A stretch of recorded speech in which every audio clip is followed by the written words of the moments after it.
Come on. Good morning.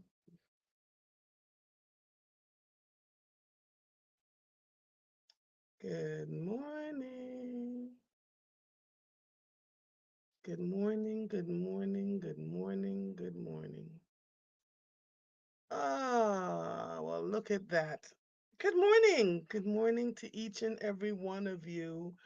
Uh, good morning. I am live on my page, my regular page on Instagram, because my business page just went bonkers on me again. I'm telling you, it's always something. It tells me I'm not eligible to use that feature, my live feature anymore for right now. I'm not really sure what's going on. I'll be back to my regular page though. I promise you. Good morning, everybody. That's watching me on Instagram. I am usually on my A.LawfulTruth underscore LLC, but they wouldn't allow me to go on it this morning. So this is why I'm back on my personal page temporarily. Welcome to Mornings with Marvel, where authenticity lives and thrives to create a space of growth, healing, and joy. I am your host, Andrea Lawful Sanders, and each day we will cover the topics that are informative and engaging while learning from each other. I see you all over here on YouTube. Good morning, Beatrice, Monica, and good morning, Bobby. Good morning to all of you. It is Monday, so as you know, that means Marvel is in her gym clothes because Audra does not want to hear that I am exhausted. It has been quite a weekend. I hope you all had a wonderful weekend yourselves. Just, depending on what was going on in your lives, I'm not making any assumptions. For us over here, we are the third season. My God, I cannot believe we're saying season three. Season three of A Lawful Truth podcast is starting on June 3rd. And so I'm excited about that. We had a great team meeting. We're looking forward to the guests that are coming on. Of course, you already know what we're doing is informative and engaging, and we're talking to people that you're just going to be like, wait, what? Because we're starting on June 3rd, we're going to focus in on men, Father's Day, the things that men are doing, around the country and the world.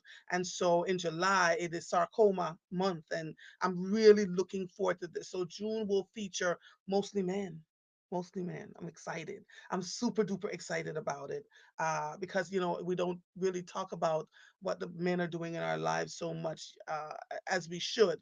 I'm watching my gray hairs popping out, y'all. Mother's getting old. Mother is getting old, and these Wakandan streets only look kind of young. So we have David Alexander Jenkins on this morning. If you want to see him, come over to YouTube. You'll see him. That's A.Lawful Truth Enterprises. You'll see me. I've got quite a few people. Most of you listen over here anyway. Some of you are on Instagram. Some of you are still on Facebook because you can't really figure out and you don't want to go anywhere else. So I'm broadcasting from three separate places. All right, it's Monday. I have after talking to a dear friend yesterday morning, I have come to the conclusion that what I focus on, and we already know this, that what we focus on is what feeds into our spirit. It's what makes us feel, the way that we do. And I've been focusing quite a bit on what's going on in the country. David and I talk about it just about every Monday. We've decided to stop, making ourselves crazy around it and hope that people get what they need from it. And so while I am still cognizant of what all that's happening, good morning, real Joanna Jane. Good morning, my darling. While I'm truly cognizant of what's continuing to happen in the country and what we have to do, I am a little bit concerned that we have completely, not completely, but said, you know what, I can't focus on this because it's going to make me crazy. So during the weekend, there was a vote that brought the big bill that they're talking about. It came out of committee. Very rare that they vote on the weekend, but if you notice, that's happening a bit more. So they're working to make sure YouTube isn't working. Oh, it's not working for you because they're over here. There are people over here. I'm sorry, darling. Sorry to hear that.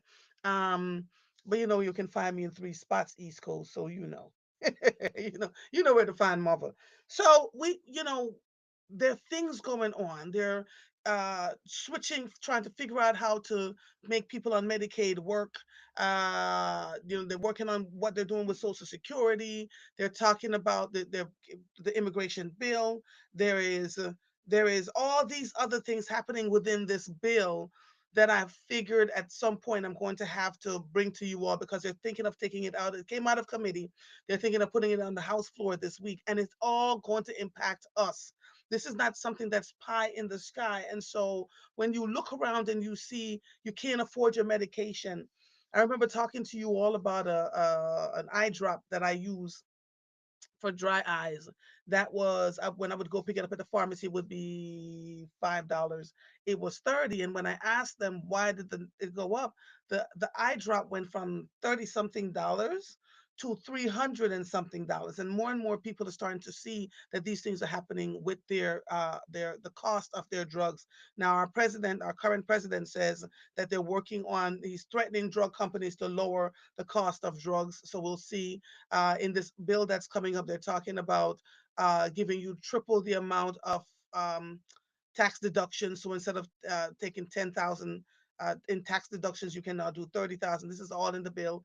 One person said it should be $52,000, and if you're single, and way over 100,000 if you're a couple. So we have to just watch all of this that's going on to see what comes out of this budget bill that they're talking about. President Joe Biden mm, was diagnosed with prostate cancer. And I think what made me a little irritated about that news is that they just went all the way in about the man's business. It annoyed me, that they told that it had spread to his bones, and that, he was, when cancer spreads to your bones, there is no real cure for it. But I do know people who are living with at metastatic prostate cancer, and they've been living with it for over a year. So don't count President Biden out yet. And because of who he is, they'll make sure that he has all that he needs. What is this saying on the side of my head? Make sure he has all that he needs to stay alive as long as possible. Lord, let me let David in because there's so much going on. But David's about to join me. Good morning. Good morning. Good morning, my darling. How are Uh, you? we are blessed. Listen, these islanders is out here. I'm over here where my My content producer, this is what he says about you. David Alexander Jenkins is a model, philanthropist, and an international style and lifestyle guru. An accredited model and on air talent, David has served as an American news lifestyle expert and frequent media contributor, where he uses his persona for campaigns that elevate social justice and spiritual formation in the world. You like that, David? Wow, I love that. I think Janice Armstrong wrote that for the Inquiry. I My love that. producer pulled it up, and it's Oh, now that's how fabulous. we used to describe. That's hilarious. David Jenkins is he's just David Jenkins. It's just David, right? It's just David It's just Jenkins. David. It's just So, David, so y'all. this weekend, David, Yeah. because I'm trying to find my soul. Well, my soul is in Mm. here, but I'm trying to find a little joy in life. I moderated a conversation with We Walk PHL after walking for 30 minutes, and we picked the herbs, what we considered weeds out of the ground that were Okay. really herbs. The woman put what I thought was a weed, chewed it, and sticked it on. She said, "This is a poultice if you get bitten by a mosquito." I was like, "Wait, Black Jesus." Oh, honey, we learned all kinds of great things. And, we did a 30-minute walk. And then I went to this. Yeah. Have you ever heard of Second Chance Dance School? No. I think No. you and I should join Second Chance Dance Let's School. go. It is for people who have always wanted to dance. I saw people from all walks of life. I don't know how they did it, but they got them to dance like professionals, and they were from 2 pounds to 400 pounds. I'm Oh, telling I you, I've love never it. seen anything like it in my life. There was one guy that was in it. That's Evan. Evan is my mentee, and so when he invited Denise and I, we got our little tickets, and but we had a ball. Had a ball. And then yesterday, little Miss Ruby that we are all We mentoring love Miss online. Ruby. She We had love a Miss Ruby. recital, right? And Yes. Ruby had her whole section, honey. There must have been about 25, 30 of us just for Now, Ruby. see, nobody let me know about this recital. I'm gonna get I with y'all. know. So I know. I should have sent it to you. But I was in the middle of doing a team meeting and everything else, and I went, and Ruby did a fantastic job. So that's how I elevated my soul this past weekend. What did you do?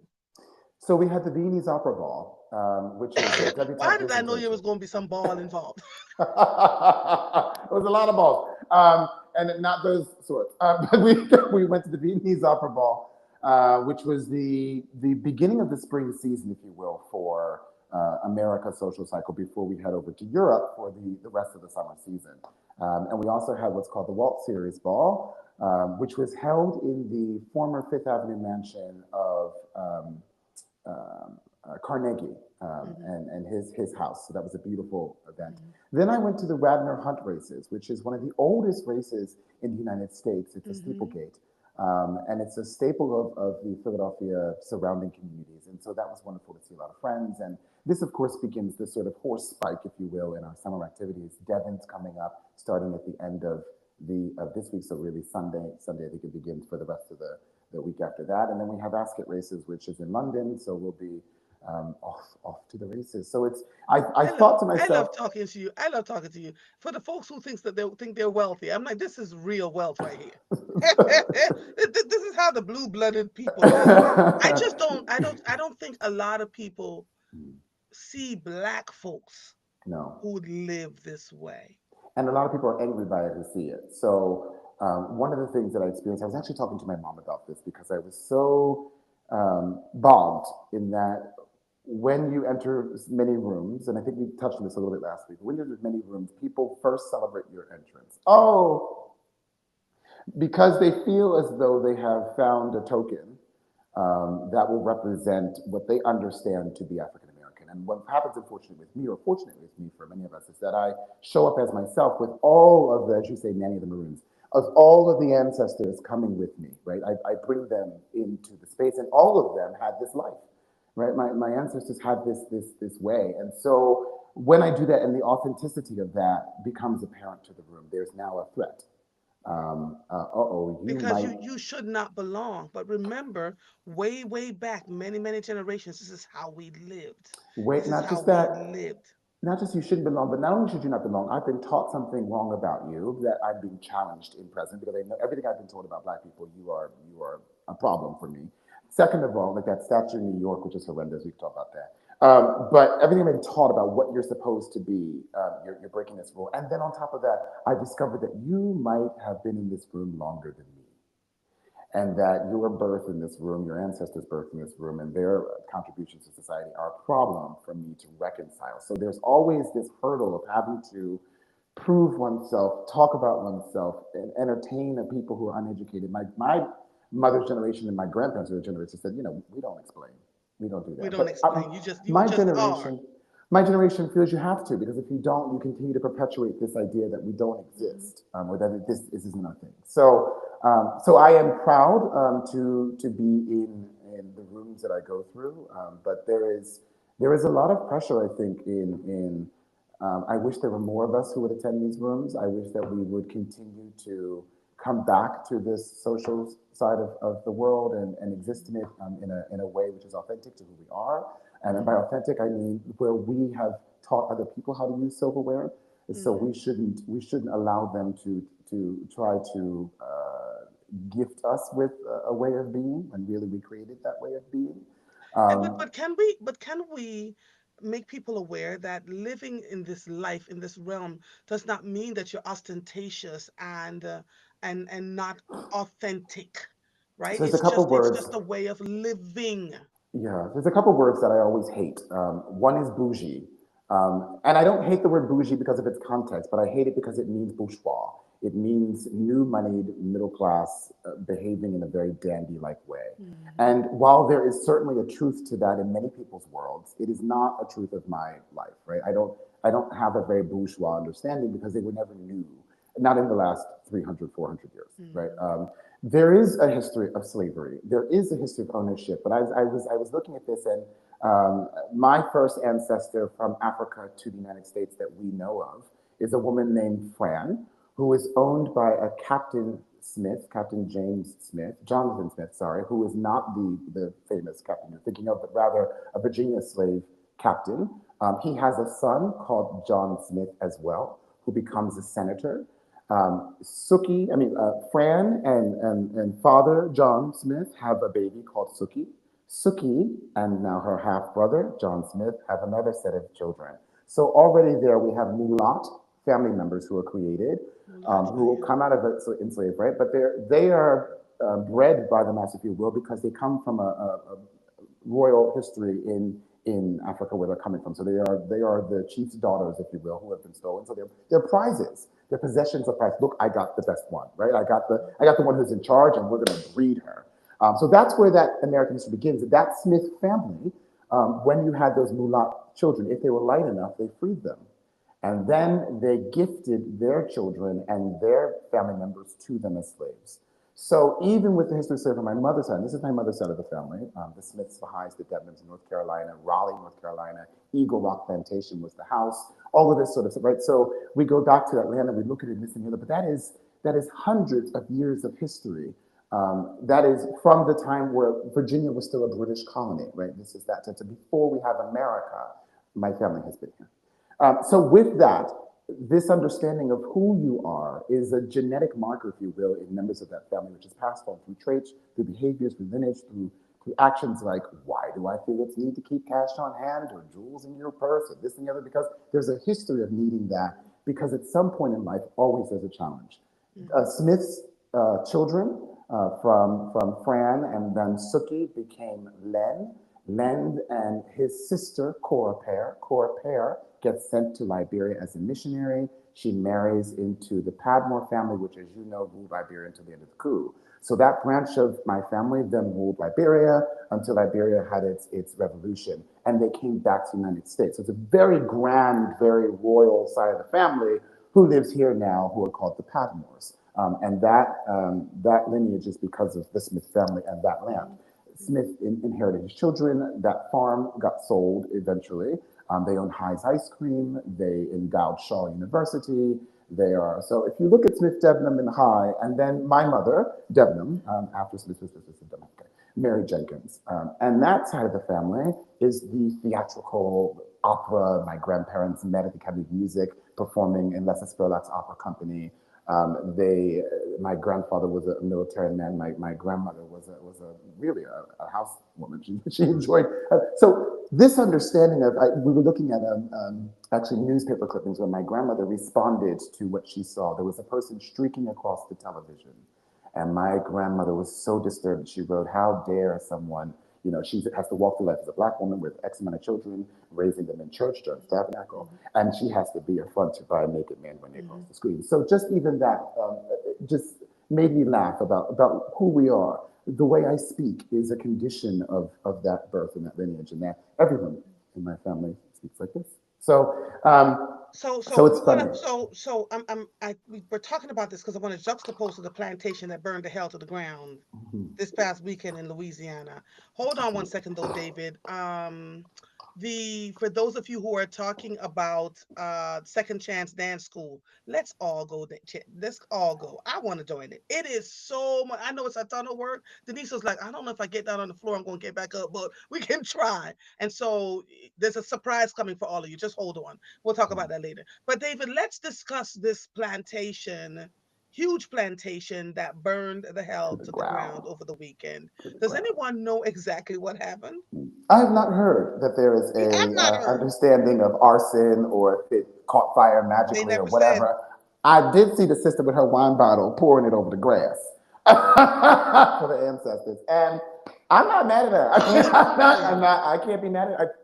So many souls were released in the energy of that Yes. fire. Yeah. So many years of dark history that were covered up or oppressed were Yeah. released into the air. So I don't think they should remove it. I think they should preserve it as a burned down plantation. And I think they should talk about its history and talk about its burning and talk about, and I think they should do whatever they can to make sure the rest of the house doesn't collapse and fall. If that Mm-hmm. means pouring cement over it Mm-hmm. so it stands But the as a servant's house is still has not been touched. still It's there. right behind the house. Not a cinder, not a ash. So I wondered if the ancestors threw a lightning bolt because we had a lot of rain and tornadoes and whatever else. And then there's the Whitney plantation. There's the Laura plantation that they claim was a black woman that owned slaves with her husband. We need That's a to talk about that. But when you there's a see how lot of they, that. there's a Yeah. lot of that, We don't talk particularly in about that. Louisiana. We don't talk Yeah. about that. So one of the histories which is removed from us is this idea of black wealth, right? Hmm. We are told constantly that blacks never had any wealth, and that when, but the truth is, every time that we accumulate wealth, not only do we accumulate wealth, but we did it in such a magnificent way that Caucasian people historically created laws that removed that wealth or oppressed that wealth or took it away. So Jim Or Crow burn the is city down. Yeah. burned the city down, Hmm. Wall Street, in Oklahoma, burned to the floor. Hmm. Jim Crow is all about restricting this boom, this catastrophic boom of black wealth, because black people, as my mother's son would say, knew how to take care of their land. They knew how to Hmm. run their own homes. They had this and the other. They didn't need anybody else. They also would purchase their own family out of slavery when they got money. Hmm. So whether they were gifted to them in the case of my family in one of those instances, or whether they purchased them back, another one, they were still very segregated. Because by the way, that thing about brown paper bag was real. And we have some stories in our family about people who, one who was murdered for being too dark, right? Hmm. But this purchasing of slaves and operating one's own farm was done, one as a protectionist method, right? If you owned your family, you were in control of whether they got beaten or not, or if they got sold or not, or whether they went to or not. So many blacks who were formerly enslaved who became not enslaved then purchased slaves, many of them becoming Masons, which was a mark of being free, right? So you couldn't be a slave if you were a Mason. You weren't allowed to be an enslaved person. So if you were free, you became a Mason, and often you purchased back slaves that you could afford, who you knew, whose children you knew. This and the other fun.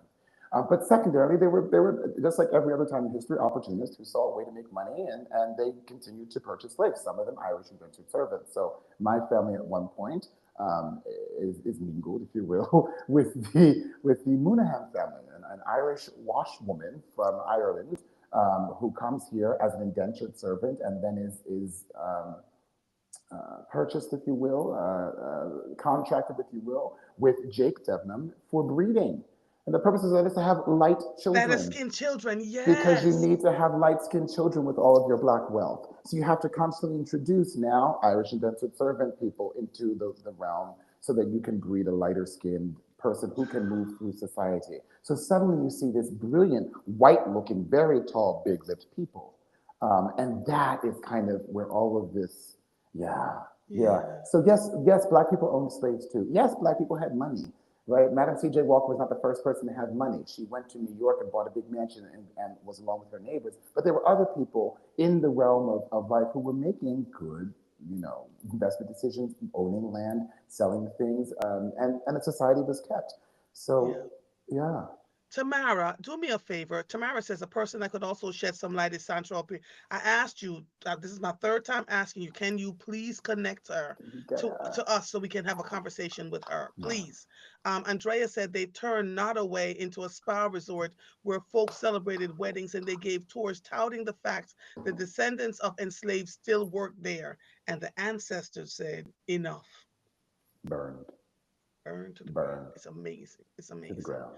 Um, and Marguerite said there's a lot of black people who that own slaves because that was the thing to do at the time, and we're hearing this, right? But this is what I'm talking about. This is what makes me so happy. We get to talk about the history and not be emotionally charged around it, but just give the data, the facts, so that people understand why things happened the way they did back then, why some black people are the way they are in current day, why black folks have created things like the links and the boule and to differentiate themselves from other black people.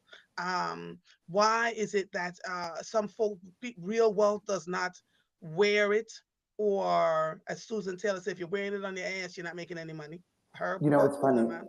I want to go get an artifact for you really quickly, which means I'm going to put this down for 5 seconds. But I think Okay. this is all about, and this is directly from that lineage. 1 second. Yeah, okay, okay. And so we want to learn our history. When we learn about our history, then we understand why we behave the way that we do. Tamara says, David got me over here ready to do some research of my family history. Um, and it's interesting. Remember, your DNA does not lie. So your DNA carries through you generations later. What look at David, you're hilarious. Generations later, the way you speak, the way you carry yourself, the way all of that comes through your DNA, right? And so that why is Oh, this person behaving as if they belong? Blah blah blah blah blah. But we have to learn.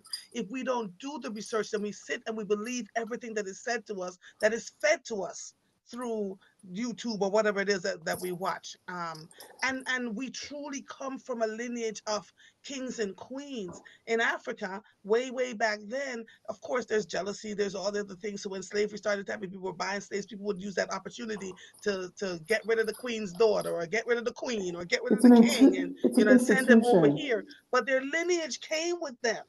Yeah, Their it's an lineage came with them. institution that we created. I think we have to take ownership of that first, right? Instead of saying Europeans created slavery to enslave black people, we need to say brown people on the continent of Africa created slavery as a way to treat the victors of the spoils of war. Now, how they treated their slaves over time has changed. They were not kind to their Hebrew slaves. They beat them in order to make pyramids. They had them construct things. That was black people. They were not kind to the slaves of Europa or other sorts of places where right? They often challenged them to fight. The Romans learned this system of slavery from these African people. They helped to perfect it. Europeans helped to perfect it. In America, we see it as an atrocity and a cruelty because of what happened after they perfected this cruel system, right? What they did with it was make it first an institution about color. So it's the first time that slavery becomes about the tone of your skin and not about what tribe you come from or a victor of spoils of war. Or it's just about just you being brown. And then it's the perpetuation of what that means. You can't ever not be a slave in the idea of this because of your skin. So what happens is that even when the system is abolished, you are still supposed to behave as a slave. So when I walk into a room like the Masonic Temple or this, that, and the other, there are some people who in their mind believe I have outreached my breach, or how dare I be more than, or higher than, or of another birth than, and therefore I need to be brought down to size, right? And this is a common theme in the life of African American people of any sort of prominence under wealth, particularly if it's historic, is that you need to be brought down to size, not just by the world around you, but even by family members who are hearing sometimes or feeling the inertia of you need to be brought down to size. So the reason why I continue going to some of these rooms and entertaining in particular ways or accepting invitations is because I know that there are so few, as I call it, sprinkles of pepper in the bowl of grits, right? That if we disappear, that's it, that's the wrap. The truth is, Mhm. what helps us move forward is a confrontation. Now, I wanted to give you this, and you may be asking what this is. Each one of these would have represented the job of a particular slave in the house. And when we talk about house slaves versus field slaves, and we talk about how a master favors his slaves, the master would have given one of these little silver amulets to each one of the female slave who was the most important to him would have begun to collect these things. So we can see how important this particular female slave was to her master. This has come to me via descent, and it's one of the things I am thinking about donating to the African American Museum in Philadelphia.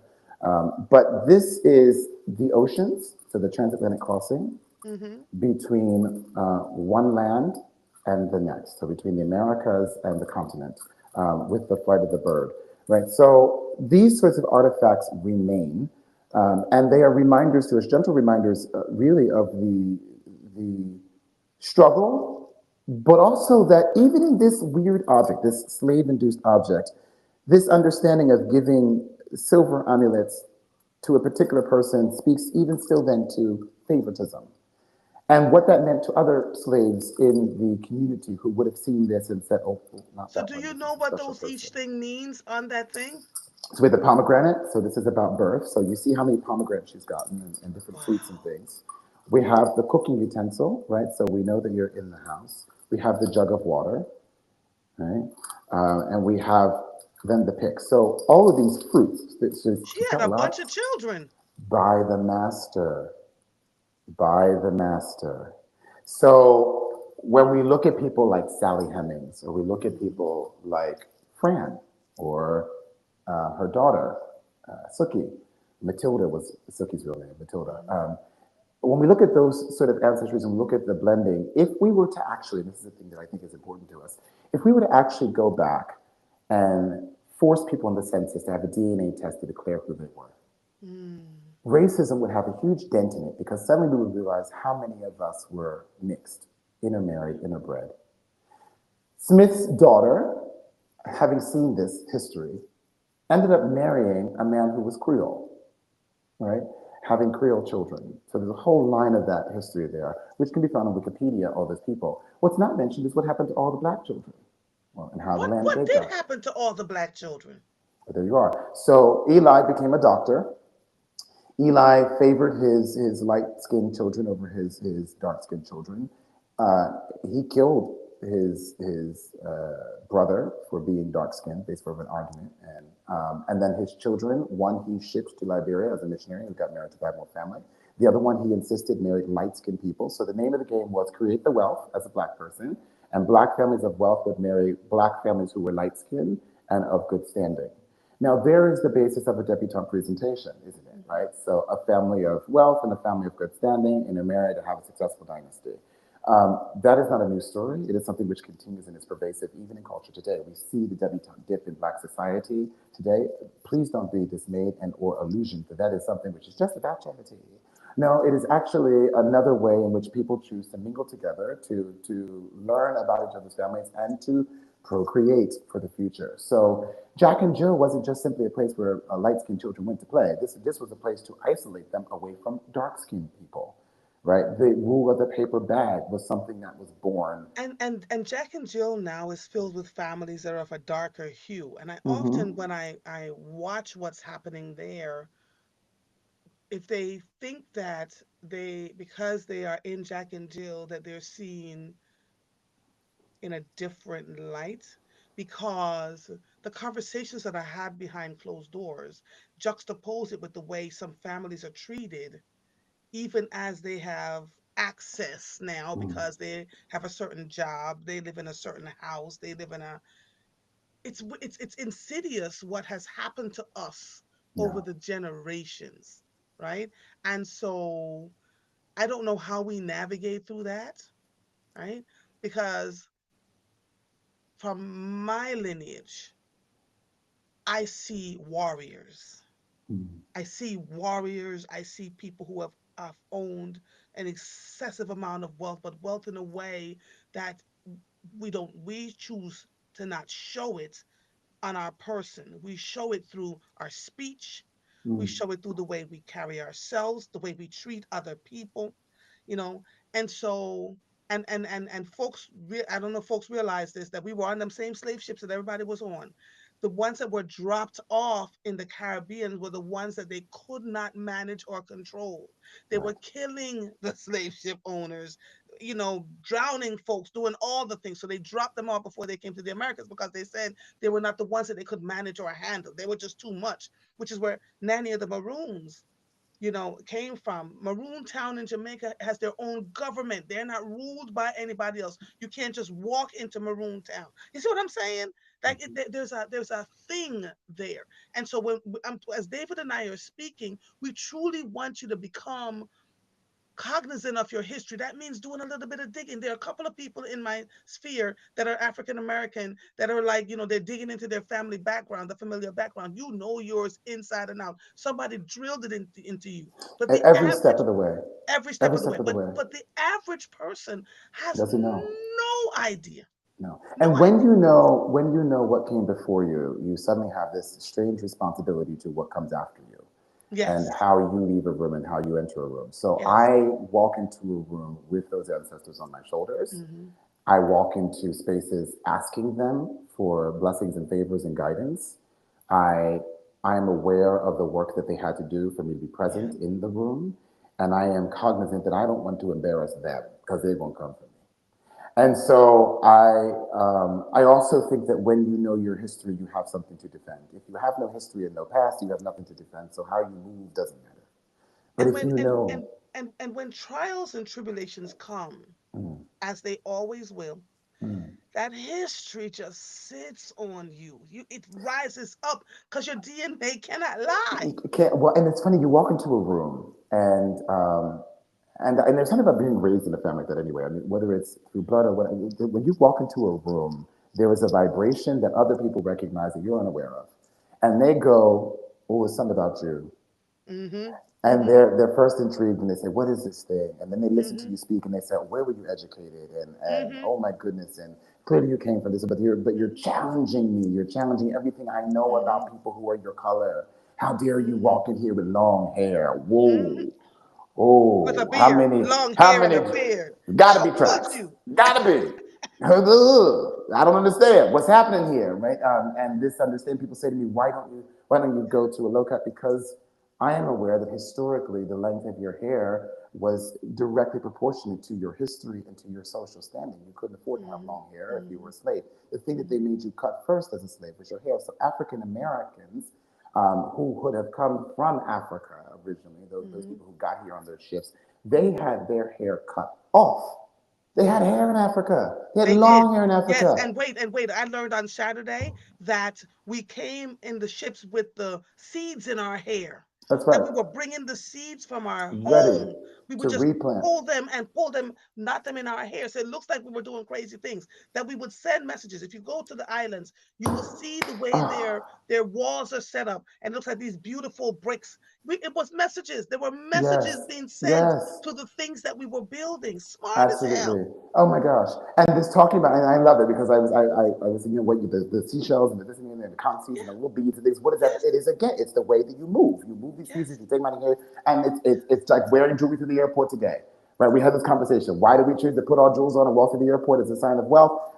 Where we're going, because we can sell it when we get there, right? We can take those seeds out and rebuild a culture. We can do.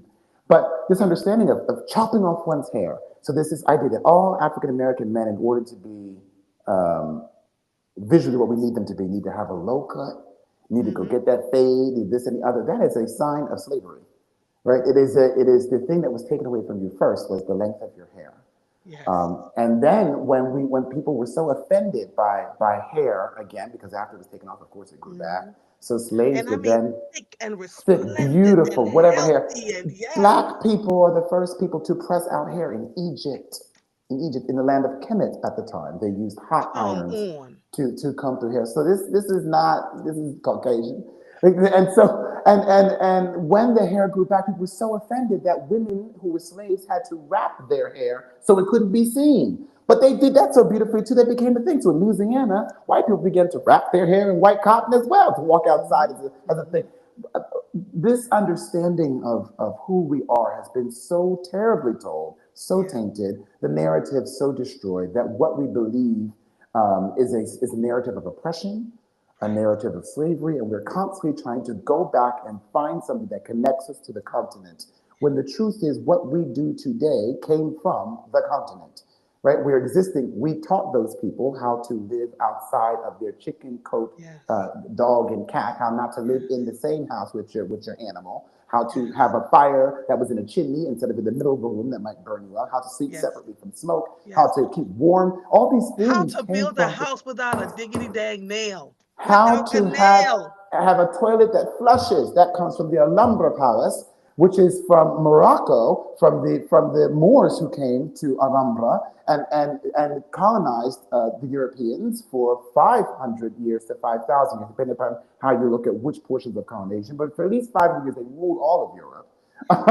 And those Moors built the Alhambra And Palace how many generations ago was that when they were flushing toilets? Part of the reason why 14th century. we were such we were so valued to the white folks in the African continent was they saw our skill set.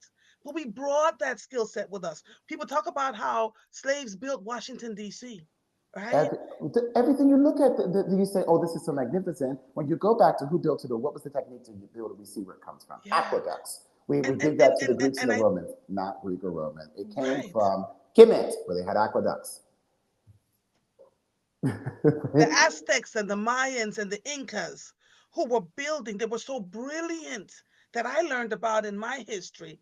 And so now we've gotten to a place where it's still inside of us, which is why I think so many of our young people look so vacant in their eyes because they're like, this can't be my life. This running around listening to drill music and taking people's lives. This cannot be my life. But It's no what one you've has been taught me programmed to do. otherwise. That's right. And there it is. So when I say to the ancestors that came before me who chose to be silent and not respond because they thought themselves too dignified to have to respond to such a comment.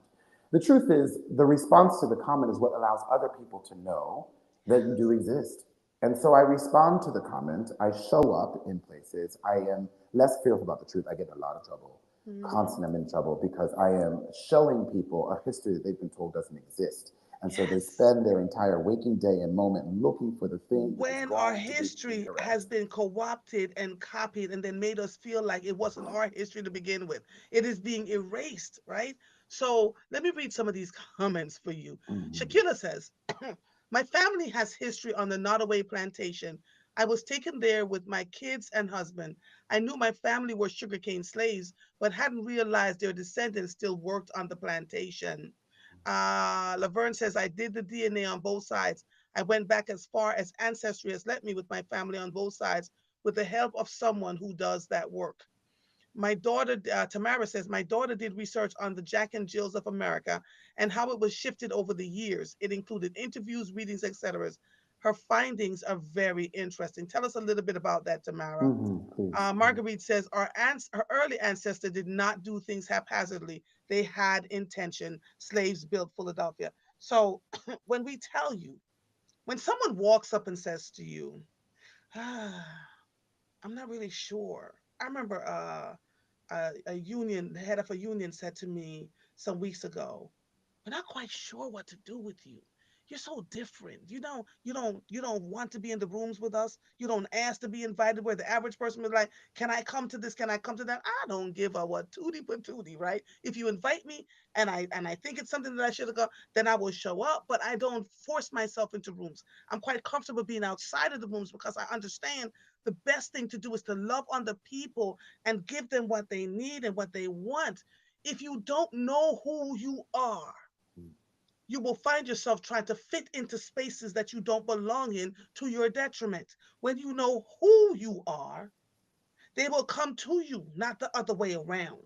Does that And make sense? who and And whose whose. you are. There we Absolutely. go. Without, there is no bragging in this. This is this literally, if you love yourself enough, if you sit within the comfort zone of who you are, then the accrements, the cars and the jewelry and the name brand this and the name brand that will not mean a whit to you because you understand the value of who you are, It's so funny you right? say this. I was talking to someone, I won't mention them, I have to be careful. But they said to me, you need to put on a pair of jeans and some Timberlands, and you need to come out of this suit. You need to put your hair in a bun, and you need to put on a baseball cap and come in here, and then people will X, Y, and Z. And I said, okay, I got you. So I went and put on the baseball cap and the bun and put my jeans on and but got the Timberlands and walked in there. And they said, something's wrong. You still just as bougie up in this, whatever. We don't understand. I said, it has nothing to do with To do with clothing the or jewelry or clothes. this and It's the other. nothing. Y'all are describing my personage. And whether I come in here looking like Jesus in a loincloth or I show up here, decked out and whatever else. It's the other reason why when I was at the Viennese Opera Ball and I chose to wear Russian and French jewels as button studs, and someone said to me, "It's amazing. I could never do that. How is it?" And they said, if I put all that on, I would look like a clown. And I said, it's about the personage. It's about the Right, energy. you like Andrea can wear these magnificent, beautiful, big, bold pieces of art on her, a sculptural. I put that on, and it would overwhelm me. Right, but there, your inertia Yes. carries this spirit which Yes. allows you to display important pieces of art on your body as daytime earrings. Right, Yeah. and so there is something intrinsically stuck in us, something raised up in us, something. And so Hmm. it is never a sense of privilege. It's actually fear. Right? I walk through the room constantly in fear that my ancestors will be angry with me if I display behavior which is not of them. Hmm. And that we Hmm. don't do this, we don't behave like that. That's not Yeah. appropriate. This is not the time. And It's this in my mind. constant thing of wanting to fit in. Hmm. I see that in us a lot. But I am in this room and I belong in that room. The room You should come see, to you, not the other way around. You see a new sneaker is born, and you look at the line outside of the store, which goes on for blocks and blocks and blocks and blocks and blocks. And I always want to cry when I see that, right? Me Because too. the amount of time invested in purchasing the newest and latest sneaker, Hmm. and I can only imagine the reflection of what the rest of a person's life looks like who spent that much time in the Hmm. line trying to fit in with the newest sneaker, right? And that is something that we have done to people. Um, what I want us to not be dismayed in, because I don't want people who are African American who don't come from an age of wealth, who don't have anything they sing to in that grand way, to think is that in any way, shape, or form we are not edifying your life as well. Because the truth is that African American people as a collective, come from a history which allows us to have two options. The first option is that we can ignore our triumphs and believe a narrative that makes us only slaves and descendants therein of them, Mhm. and we can keep telling that story. Or we can say, bump that. We're going to go before slavery and talk about what happened before we got here and what we brought here and built, and the fact that even through all of these horrific times, no matter what end of the stick you came out of on the other end, through those horrific times, there is a spirit in African descent people which cannot be muted, cannot be destroyed. The Negroid understanding of history, the genetic coding, has with it a memory that allows survival. There is a survival skill that is even in science world today being saying, what is it in the genetics of these black people allows them to go to a place in their DNA that shuts down and protects and then flourishes later? Why is it that the same stress, that cortisol that goes through Caucasian people, that causes their hair to fall out, go gray, and this and the other, and age them very quickly, that cortisone, while it does create heart attack and other problems in African Americans, doesn't seem to have the exact same Same effect effect. in black people? What is it about their history that has allowed their bodies to figure out how to deal with this always stress? Mhm. Well, part of the thought is that these people are now living in a time of stress constantly. There Mhm. is never a time of no stress. So their body operates now on a normative level through stress. When you remove the stress, they boom, they flourish Mhm. because now the levels of cortisol go down, right? So Mhm. this understanding of who we are, how we are, what every single one of us who lives in this world walking around as brown, Mhm. right? Because we know, even with the Pope's statements, that there are people who are brown who don't walk around as it. Mhm. But when you are forced in life to walk around as brown, um, know that there is a protection within you, within each molecule of your DNA, that is built in for survival. And so the part of survival that I can walk through life with is one that says we've been here for a long time, and I'm not putting up with the craziness, and Mhm. I'm not really going away. Mhm. And so every time a threat comes and a wave comes to try to take me down the peg and remind me of who I'm supposed to be, I Mhm. stand still. That part. That part. Just sitting incredibly still. I stand still. And when you sit still, you begin to hear where you should go, how you should move, what rooms you should not be in. I I I love these conversations because it really helps us to fully understand and delve into why we do the things that we do and how we can support each other without judgment while pointing out that we see why we try so hard to be in certain spaces, why we have this inertia, why we believe that okay, so and so gave me this amount of money, and so they're going to be the ones that lead me to where I'm supposed to be. And the people, I know my people are waiting for me to do the right things, but I got to do what I'm being told over here. If we ever used collectively Mm. 2% of our brain power, this would be a different conversation What I around the want world. us to do, because the genius, and I think it's incredible genius in the Caucasoids who came to America and settled it and who enslaved people, the genius in that was to take the creations of an African people who perfected them, built them, created them, then tell those same people they didn't do that, and then gift it to themselves as though we did this, and then have children and children and children who believe that narrative and that story, who, by the way, were not successful people, right? You've got, there's of the Caucasian population in America, 60% of them are in abject poverty, right? Trying to, when we did these numbers before, we looked at the rate of African American millionaires per African American people versus white millionaires per white people. There are far more by percentage black millionaires being created all the time than there are white millionaires being created by percentage But within those our folks, community. those 60% believe that we are the reason they cannot succeed. Not just the So reason they let's get cannot rid of succeed, us so that they more, can get what worse, they want and need. worse. It's we are. It's not that they believe that the black people are the reason they're not succeeding. That's immigrants. That's people from Mexico. From these, they believe that they stole their job. What they believe about black people is that they are better than black people. And so the problem is that they are living lives which are evidently, visually, on purpose, not better than black people, and that life has advantaged black people when we did everything we could to make sure they were disadvantaged. So why would we now allow these laws that would create equity when the entire point of this situation was to make sure that they were not equitable, because we have always been told and believed that we are better than these black people. So the issue in America between white and black is not necessarily this, oh, he stole my job. They don't think black people took your job. They don't want your job because you're black. What they want is to know that forevermore their place in history is as better. Now, here's the secret. Here's the secret. We built this shit. And because we built it, we have the blueprint.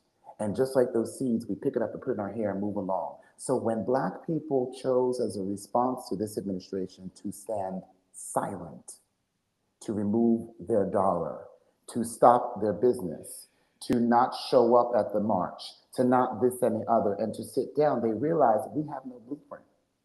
We can't go forward, backwards, sideways, upwards, or down because Yeah. we didn't build this thing. We don't even know how it's really built. We claimed it, but we never did the work. So what's happening in that repeating of the Jim Crow time was that when all of those plantations had to release those slaves, there was nobody there to tend the field. They didn't know how to farm. And black people took their farming skills and bought their own Yeah. plantation and built a mecca. And so they tore that down. So what's going to happen now is this re-tearing down. We see all these laws tearing down, recreating, making sure that white supremacy is an understanding idea that the poor white people can feel like they are better than even the wealthy black. And today, our job as a collective, as black people, is to stand resolute and to look at them and say, not today, not today, because I'm not giving you the blueprints. And this time, I'm not inviting you to build it again. And this time, I'm not And this helping time you. I'm not collaborating with I'm not you helping to you. give you my intellectual property, but you That's make it. the millions of dollars. That's We it. do the work, but you make the we've done. We stopped doing it. Now movies like Wakanda, right? That whole understanding of the Black Panther and this community active have helped Black people. That, and by the way, advents of Google and ChatGPT and other things, which they are, by the way, very quickly. And I need African Americans to get on this thing and start telling ChatGPT your history. That way, when ChatGPT needs to look up history, it has your narrative. Because right now, what's happening is people are being told to put a narrative in that excludes black people again. People. So when you go to ChatGPT and ask it about slavery, it will only give you a narrative from the perspective of the person who told it or who published it. So I needed to continue publishing the truth, to show up, to stand resolute, and to say, I'm going nowhere. Not in a violent way, but to go to the Vienna Opera Ball and waltz the best Viennese waltz in Hmm. that room and be the person who, at the end of the day, needs to be invited back because your presence matters in the room, right? And Hmm. so that's Hmm. that's the build, is that we have to remember that we built this thing, and So, therefore, yeah. so Marguerite says they have been told that they were better, yet have not chosen to research their own history to find out that our skills build everything. Well, I they would can't. dare, I would dare say that they have done the research, which is why we get a lot of, can I partner with you? Can I pick your brain? Can I, all of Mm, those things. And we have to learn mm, how to say, not, no, no, thank you. yeah. Go do a little bit of Googling, right? And even And that, then, like, let's say we Google. If we did an exercise right now, and everybody who was listening to this took out their Google and put in black slave owners, how much information would pop up on the Google? I'd imagine someone would say, "Oh, we don't have much information about that." I mhm, imagine that we'd see a lot of things that say, "Well, there was one or two, maybe, in history." Well, this is an unverified fact. Or there's a lots of yes. things that would come up, right? Um, it is just like when the Pope became Pope, Leo, and people were talking about, he's black. For the first week, people say, oh, no, that's not real. And then all these articles then popped up about his history, his ancestors, this and the other, how his parents had to register Hmm. as Negroid people, as dark skinned, as whatever. All of this is about what we put into the machine. So even when white people want to research truth, what they go to research the truth does not explain truth because it's written by someone who has removed it. Hmm. This comes with the patriotic history. What does it say there? Yeah. It says, how many black slave owners were there? By 1830, there were 3,775 black, included mixed race slaveholders in the South alone, who owned a total of 12,760 slaves, which was a small percentage of a total of over 2 million slaves then held in the South. 80% of the black slaveholders were located in, guess where? Louisiana. South Carolina, Virginia, and Maryland. And so we get so offended, but if you know your history, then you're able to understand on a better level why we are where we are and the things that are going on with us. Um, I find it. Do you know there are more PhDs? That the black women now are the most degreed group in the country. Most educated group in the Mm-hmm. world, in the world, not just the Mm-hmm. country, the most educated group of people in the In the entire world. world per classification are black women. Mm-hmm. Mm-hmm. And yet, when they take these hard-earned degrees and they go into the workplace, they're treated like second-class citizens. They're Do you know miserable. why? Do you know that the Caucasian Plan for Education for African American women, why this was not attacked? The idea was that if women were to become educated and get jobs, that it would be seen as a way to stop procreation. So you could slow down the birth rate of a woman who was working.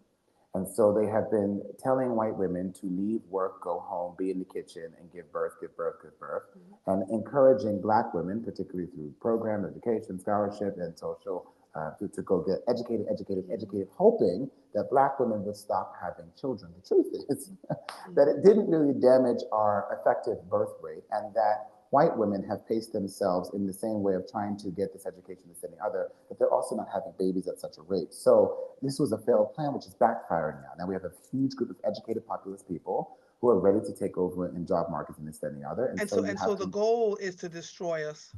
this is short. This The it goal sounded was to like it get was an rid of us. immigrant thing. It's not an immigrant thing. So Tiffany says, sadly, I don't know much about the African history. What is a suggestion of a book to start learning? Girl. All right. I I love our kind of people. If you're trying to get your toes wet in the diaspora Mm-hmm. of Black people of wealth through the turn of the century, that's Otis Graham, um, our kind of people. Do not watch the Tyler Perry movie. It was from a person from that background. It was really poorly done. Mm-hmm. Um, Mm-hmm. I it needs to be done respectfully and honestly, and I found it to be a little bit ghetto actually. Mm-hmm. I would say that um, Langston Um, Hughes's poems. right. We want to look at that. There's one called Up South, uh, Hmm. written by Penpers and Wilmington Lies. I got this from Derek Green because we're both avid readers. So he was telling me about them. So they're going to be my summer read. Yeah. And then this one, Stamped from the Beginning, The Definitive History of Racist Ideas in America. Stamped from the Beginning, The Definitive History of Racist Ideas in America by Ibram Kendi. Right. So, there are lots of, so I would say with all of you, as we're driving across the country or we're driving to go to a concert or we're driving to really open up our books For and listen. for an understanding of from slavery to, right? So what happens when a black person from Africa of means is enslaved and shipped somewhere, right? I would like you to read At Her Majesty's Request. And this is the story of Sarah Forbes Bonetta. Sarah Forbes Bonetta was enslaved. She was a princess, a Yoruban princess who was enslaved, whose family was killed, and she was given to Captain Forbes, who then Hmm. gifted her to Queen Victoria. Hmm. And from the time she journeyed from Africa to England, she learned English. Hmm. And so when she was presented to Queen Victoria was so surprised by this little girl. And she said, "What is your name?" And she gave her real name. And she said, "I want to adopt you." And Yeah. so Queen Victoria raised this African Yoruba princess in Buckingham Palace, a story which we don't talk about. We talk about the Indian guy, but we won't talk about this one. Sarah Forsman, there's a book called At Her Majesty's Request. She was a brilliant, magnificent woman who went back to Africa, and she married Captain Forbes, and she really had this. Sorry, Captain Vanetta, and she really had this amazing life. But if you want to look at the arc of what society thought, so here comes this African thing. Now, why would Queen Victoria take a slave girl as a gift and then adopt her and raise her as a princess? It might have something to do with the fact that Queen Victoria was very aware of her own grandmother, Charlotte de Mecklenburg-Strelitz. And if she's aware of her grandmother, Queen Charlotte, she's aware that Queen Charlotte has Moorish in her, right? Hmm. She's from the Mecklenburg-Strelitz line. That line is one of the lines which was taken over by the Black Moors. Hmm. Therefore, Charlotte, with her wide nose, big lips, and nappy hair, which was described Hmm. by the ambassadors who went back to talk about her from France, Hmm. right? And she was described as mulatto and this and the other. There was a fascination with people from the continent with ancestry in that sort of way. So I think that's a really important story to know, and we can take it in the context of America because many people came to America in much the same way. Not necessarily adopt that, whatever, but coming with these principles, coming with the ability to learn language. When we look even at our church and our understanding of church, why historically do African American churches lean so heavily on the First Testament and not the New Testament? They're in the Old Testament all the time, preaching from the Old Testament, rules of the Old Testament, this and the other. Well, it's because they were Jewish, right? Because the people who were enslaved originally were from that Middle Africa, Negro land Hmm. on a map, right? Other blacks sold them out of Negro land into slavery. They got to Negro land because they were put out, right, of Egypt, driven out first. So the black slaves, the black Jews, were the first ones to be driven out of Egypt, and Hmm. they were the ones that landed in this area that was then Hmm. labeled on maps Negro land. They were the ones that were sold in majority to the United States of America as slaves. They were the ones that the people in the Ivory Coast and in North Africa were trying to get rid of out there, get rid of the Jewish people. So they got here, they already understood Judea, which is the Old Testament. And they lived in the Old Testament. They didn't really get this New Testament part, but they had to set up churches in order to be able to free. So Moses becomes a study, and this understanding of freedom and Underground Railroad takes great place in the church. Why do we sit in church all day long? It's because as long as you were in church, you didn't have to work in the field. So you worship from sun up to sundown. Sundown. Yep. Yep. Today, when we This look is at this, great history. yeah, This is amazing history. 7:31. I've got to get off of here, but every Monday we're going to come on and talk a little bit more about our ancestry to help us to build and understand. There are brothers out here who have been doing the work, who have been yeah, told you don't know what you're talking about. They've been attacked about the work. You shouldn't teach it in schools, and they're continuing to do it. Women who are being attacked, and so understand, y'all. We're giving you the blueprint, and well not even the blueprint, but you just go really start to exercise and understand your history. And so every week, David, I'd like us to think of a couple of books that people can read that'll absolutely. help And them. we'll bring someone forward. I have read The Warmth of Other Suns twice. It's a Yeah, 1,000 pages yeah. large. Another person you should talk to is Elijah Pringle. Elijah B. Pringle III. He is an amazing historian on these Do subjects. you know As him? Do I you know do, him? I do, I Can you do. bring him on with you one I Monday so we can will. have the conversation? I will. Bless you. And Sharon Dorm, Auntie Sharon, she's a magnificent. She's a life coach, but she's also someone who has taken the time to educate presidents on the phone Yes. about these issues and this and Do the you other. have And access to her I too? yes, absolutely, absolutely. Okay. Auntie Sharon, I give her a So, call. well, you get to decide what Monday you bring them on with you Yeah, to have a conversation so that yeah. we can continue to teach people. So great. Um, They're so great. yeah, Yeah. yeah, yeah, yeah. Instagram just went out. It was, no sound. These things, as soon as we begin talking about things that matter, Shut it things, down. things happen. Yeah, Don't yeah, educate them. yeah, yeah, yeah. But, I just want to thank you for another great Monday session. This Thank you. episode of Mornings with Marvel is officially over. I am Andrea Lawful Sanders with David Alexander Jenkins. I'll see you when I see you. Bye, everybody. Bye, David. Bye. Bye. Bye, darlings.